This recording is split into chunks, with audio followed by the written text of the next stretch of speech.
Halloween falling on a Friday night, some police and fire departments planned ahead with extra personnel, but that wasn't enough in Amherst. The Amherst Fire Department was, quote, strained beyond capacity due to 41 calls within a 4-hour period.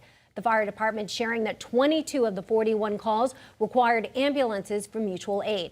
Now, according to officials, from 10 o'clock last night until 2 this morning, 23 calls were from UMass Amherst. 30 of the overall calls resulted in hospital transports, and 35 of the calls were due to a primary cause of alcohol intoxication or drug use. The Amherst Fire Department was able to handle the calls on their own past 2 a.m., but they wanted to say thank you to all of their mutual aid partners for helping them respond to the many